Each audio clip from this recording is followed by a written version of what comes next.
G'day everyone. So it's runoff time here in the Northern Territory of Australia. We're here in the mini system chasing some big barra. So what I want to do today is introduce you guys to the new Daiwa Tatula Swimbait rod. So these rods here come in two sizes, two weights. They're 7'6", right? Which a lot of people might think is a bit long when you're chasing barra. There's been a stigma attached to using longer rods for barra for some time now, but I think over the coming years we're going to see that changing, because the pros of using a long rod far outweigh the cons. Now you're going to have to excuse me here. I'm waving the flies off. They're pretty thick here at the moment. But getting back to the rod. 7'6", you might think to travel with is going to be really frustrating, but what Daiwa has done, they've basically allowed this rod to slide back into the butt section, so it turns your 7'6" rod into a 6'6", which makes it a lot more manageable for traveling around. Now you might also think with a 7'6" foot rod they're going to be very heavy to cast all day. That's just not the case as well, because Daiwa has come up with this SVF technology. What that is super volume fiber. Makes it a very lightweight rod with a lot of guts and backbone. So when you're throwing those really big lures like your Rapala X wraps, your Swimbaits and things like that, all day, this rod's going to help you do that without much fatigue. So definitely a nice lightweight rod to throw all day, which we've been doing this trip. Now we've paired this rod with your Daiwa Lexa 300cc. So this reel here holds around about 180 yards of your 40-pound Daiwa J braid. Now you might think 40-pound again is a heavy line to use for barra. We all know you don't need that to land barra. You can catch them on much lighter line.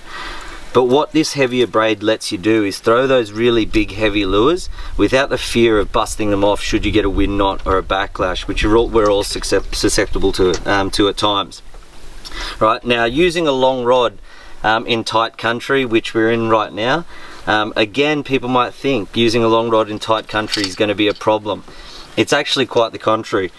Long rods give you the ability to steer fish like you wouldn't believe. So a lot of the big boats people are running around in these days sometimes have a keel which could extend 3-4 foot underwater.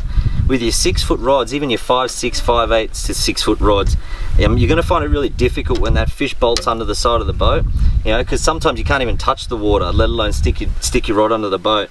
A 7'6" rod allows you to jam that rod in the water, get around the keel and get around the engine, and stay connected to that fish, not let it bust you off on any of those obstructions. The other thing it does when you're casting these big lures, if your cast isn't quite spot on, you can actually move the rod and you get some degree of steering with that lures in the air. Sounds hard to believe, but when you actually try one, you'll see what I mean. So it really lets you, if that cast isn't quite right, you can move that rod and you get the lure in the right spot. Now you're getting back to the reel. With your Daiwa, your Lexa 300cc, it's a 6.3 retrieve, so it's nice mid-range, not too quick, not too slow. For those people out there who do a lot of trolling or live baiting, the cool thing about this reel is not only it holds a lot of line, it actually comes with an inbuilt ratchet, which a lot of baitcasters don't. So you got the rod in a holder, or you're having having a beverage or relaxing, you're going to hear that fish take it. Now getting to the swim baits, this particular lure here is your Storm Akame. So it's your perfect bony brim or tarpon imitation. Now we all know how much barra love to eat bony brim and tarpon. And when you see a bony brim or tarpon in the water, they got this real zigzag swimming action to them. Now these lures imitate that perfectly. So a steady to moderate retrieve, in, against or with the current, doesn't matter.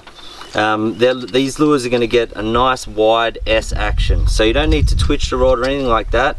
Just a nice steady retrieve, and these have accounted for a lot of really nice fish this runoff for us. They come equipped with these VMC inline singles.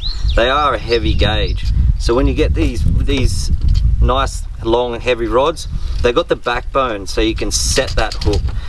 You don't need to worry about using your lighter rods. You're not really going to be able to punch that hook home with these heavy gauge hooks. So yeah, using these big lures has been really successful for us this season. So I definitely think, if you get the chance, go in and check out one of these Daiwa Tatula Swimbait rods. As I said before, they come in 2 weights. This is the heavier one. I've been throwing it all week with absolutely no fatigues, no different to using a much smaller, shorter rod. So definitely go in, check them out. The new Daiwa 300cc, Lexa 300cc, and your Storm Akames. And mate, with this combo, I think you guys are going to get stuck into some fish. So we're going to get back to the fishing. I hope you guys enjoy the gear.